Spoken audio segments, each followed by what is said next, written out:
নমস্কাৰ ছাত্ৰ ছাত্ৰীসকল, আজি আমালোক এই ভিডিঅ'টোত আলোচনা কৰিম ক্লাছ 12ৰ অসমীয়াৰ চেপ্টাৰ নং 3 6 নম্বৰ আৰ্হি প্ৰশ্নৰ উত্তৰ সেইকেইটা আজি আমালোক এই ভিডিঅ'টোত আলোচনা কৰিম। তোমালোকে হয়তো বহুতে চিন্তা কৰি আছা যে DMK আসামত ভিডিঅ' আপলোড হোৱা নাই কিয়। মই এইকেইদিন অলপমান ৰিলেটিভৰ পাৰ্চনেল প্ৰব্লেমত আছিলোঁ, সেইবাবে মই ভিডিঅ' আপলোড দিব পৰা নাই। আজিৰ পৰা মই ভিডিঅ' ৰানিং কৰিম, গতিকে মই চিলেবাছখিনি তোমালোকক কমপ্লিট কৰাম অতি জল্দিয়ে। গতিকে যিহেতু জুলাই মাহটোত বহুত ব্যস্ততাত আছিলোঁ, সেইবাবে তোমালোকৰ চিলেবাছটো কমপ্লিট কৰিব পৰা নাই কিন্তু ঠিক আছে। প্ৰাচ্য আৰু পাশ্চাত্যৰ সমন্বয়ৰ সাধনত আনন্দৰাম বৰুৱাই কেনে অৱদান আগবঢ়াই গৈছে বুজাই লিখা। 2017 চনত আহিছে, 2022 চনতো কিন্তু এই কুৱেশ্যনটো দেখা গৈছে। আনন্দৰাম বৰুৱাই জীৱন আৰু কৰ্মৰ দ্বাৰা জাতিসমূহৰ আৰু প্ৰাচ্য পাশ্চাত্যৰ মাজত সমন্বয় সাধন কৰি। সমন্বয় মানে কি মই তোমাক বুজাই দি আছোঁ। সমন্বয় মানে হৈছে আদান প্ৰদানৰ কথাটো কৈছে, কিন্তু আদান প্ৰদান। আনন্দৰামৰ আগতে সংস্কৃতৰ চৰ্চা বিশেষভাৱে হৈছিল বুলি ক'ব নোৱাৰি। তাৰ কাৰণ তেতিয়া সংস্কৃতিৰ এনেকুৱা চৰ্চা নাছিলে, মানুহ শিক্ষিতোৱে নাছিল, মানুহ ইংলেণ্ডত যাব বুলি জাত গৈছিল বুলি সেইটোৱে চিন্তা কৰিছিল। গতিকে তাতনো কেনেকুৱা সংস্কৃতি আছিল। এই সংস্কৃতৰ কথা সেই সংস্কৃতিও কৈছে, সংস্কৃত ভাষাটোৰ কথাটো কিন্তু কৈছে। পাশ্চাত্যৰ লোকসকলে প্ৰাচ্যৰ জ্ঞানৰাজিৰ বিশেষ আলোচনা কৰিবলৈ সুবিধা পোৱা নাছিল। তেওঁকে আদৰ্শ কৰি ভাৰততো বহুতো সংস্কৃত চৰ্চা কৰিবলৈ ধৰিলে। গতিকে প্ৰাচ্য আৰু পাশ্চাত্যৰ সমন্বয় সাধনত আনন্দৰাম বৰুৱাৰ স্থান অতি উচ্চ। সমন্বয় মানে আদান প্ৰদান ঠিকেই। আৰু এটা কথা দি বুজাই দি আছোঁ, ধৰা আজি মই গুৱাহাটীত গৈছোঁ, সেই গুৱাহাটীৰ যিখিনি আদৰ্শ আছে সেই আদৰ্শখিনি আহি মই বঙাইগাঁৱত চেষ্টা কৰিলোঁ যে সেই আদৰ্শখিনি যাতে ইয়াতে আহে। মই এই বঙাইগাঁৱৰ মানুহখিনিক এইখিনি বুজাই দিলোঁ, মানে সেইটোও এটা সমন্বয় হয়। তেওঁকে আদৰ্শ কৰি ভাৰততো আত্মস্মৃতি জাগি উঠিছিল। আজিও যিসকল লোকে দেশত শক্তি অনুসৰি চৰ্চা আৰু অনুসন্ধান কৰিছে আৰু খ্যাতি লাভ কৰিছে, খ্যাতি মানে এটা নাম, সেই সকলো প্ৰকৃতপক্ষে আনন্দৰামৰ আদৰ্শত অনুপ্ৰাণিত হৈছে।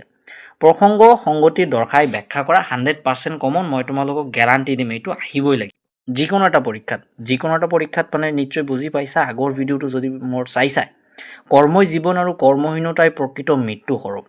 উদ্ধৃত কথাফাকি আমাৰ পাঠ্যপুথি সাহিত্য সৌৰভৰ অন্তৰ্গত আনন্দৰাম বৰুৱা নামৰ প্ৰবন্ধটিৰ পৰা তুলি দিয়া হৈছে।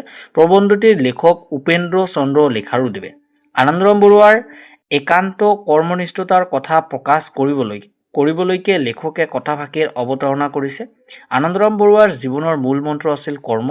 অবিৰাম কৰ্মগতিতে তেওঁৰ আনন্দ।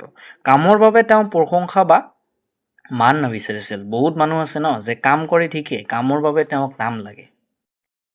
বিশ্ববিদ্যালয়ৰ শিক্ষা শেষ কৰি চাকৰি জীৱনৰ অতি কম সময়ৰ ভিতৰতে তেওঁ বহুকেইখন উচ্চমানৰ গ্ৰন্থ প্ৰকাশ কৰিছিল আৰু আন বহুকেইখন গ্ৰন্থ প্ৰণয়ন মানে কি প্ৰস্তুত কৰিছে, ঠিকে পাব্লিছ কৰা নাই, প্ৰণয়ন কৰিবলৈ সংকল্প কৰিছিল মানে কি আৰু কোনটো প্ৰণয়ন বেলেগ হ'ব, সংকল্প বেলেগ হ'ব। সংকল্প মানে প্ৰতিবদ্ধ হোৱা বা মই এজনক কথা দিছিলোঁ সেইটোৱে।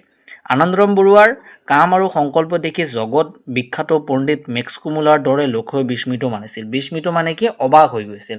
যেনেকুৱা ধৰা কোনো এজন যদি কম বয়সতে ছাকচেছফুল হয় তেন্তে সেইজন মানুহক দেখি কিন্তু সকলোৱে অবাক হৈ যায় যে এই মানুহজন কেনেকৈ এই কামটো কৰিছিলে সেই কথাটোৱে।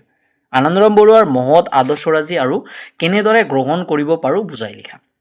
আনন্দৰাম বৰুৱাই জীৱন আৰু কৰ্মৰ দ্বাৰা তেওঁ জাতিসমূহৰ আৰু প্ৰাচ্য পাশ্চাত্যৰ ঐক্য সাধন কৰিছিল। এনে এজন প্ৰতিভাশালী লোকৰ মৃত্যুত গোটেই জগত শোকাভিভূত হৈ পৰাটো স্বাভাৱিক। আনন্দৰামৰ আগতে সংস্কৃত চৰ্চা বৰ বিশেষ নহৈছিল বুলি ক'ব নোৱাৰি। পাশ্চাত্যৰ লোকসকলে প্ৰাচ্যৰ জ্ঞানৰাজিৰ বিশেষ আলোচনা কৰিবলৈ সুবিধা পোৱা নাছিল, কিন্তু আনন্দৰামৰ পিছত এই কাম উজু হৈ পৰিছিল। উজু মানে সহজ। গতিকে প্ৰাচ্য পাশ্চাত্যৰ ভাৰত সন্মিলন মানে মিলন হোৱা আনন্দৰামৰ স্থান অতি উচ্চ। তেওঁকে আদৰ্শ কৰি ভাৰততো বহুতো সংস্কৃত চৰ্চা কৰিবলৈ ধৰিলে। আমাৰ অসমৰ লোকসকলৰ তেওঁ গৌৰৱ ৰবি মানে কোনটো কৈছে, আনন্দৰামৰ কথা কৈছে। তেওঁৰ অনুসন্ধান স্পৃহা কৰ্ম আৰু খ্যাতিত বিস্মৃত হৈ অসমৰ লোকসকলৰ আত্মস্মৃতি জাগি উঠিল। অসমীয়াই আনন্দৰামক কেতিয়াও পাহৰিব নোৱাৰে। আজিও যিসকল লোকে দেশৰ শক্তি অনুসৰি চৰ্চা আৰু অনুসন্ধান কৰিছে আৰু খ্যাতি লাভ কৰিছে, সেইসকলো প্ৰকৃত পক্ষে আনন্দৰামৰ আদৰ্শত অনুপ্ৰাণিত হৈছে। এই এনচাৰটোৰ লগত আগৰ এটা এনচাৰৰ মিল আছে। গতিকে দেখা, যদি এই চেপ্টাৰটো আনন্দৰামৰ চেপ্টাৰটো মই এইভাবে প্ৰথম ভিডিঅ'টোত কৈছোঁ যে তোমাৰ এবাৰ হ'লেও ৰিডিং পঢ়িব লাগে। ৰিডিং পঢ়া এই কাৰণে, তাৰ কাৰণ এই কুৱেশ্যনৰ এনচাৰবিলাক একেবাৰে ইজি, যদি বুজা লিখিব পাৰিবা।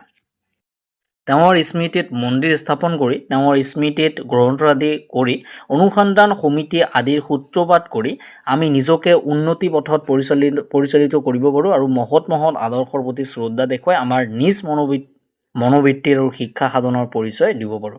গতিকে নেক্সট ভিডিঅ'ত আমালোকৰ হস্তি বিজ্ঞানৰ পুথি যিখন চেপ্টাৰ আছে সেইটো আলোচনা কৰা হ'ব। গতিকে ছাত্ৰ ছাত্ৰীসকল, আজি ভিডিঅ'টো ইয়াতে সমাপ্ত কৰিলোঁ। ঠিক আছে।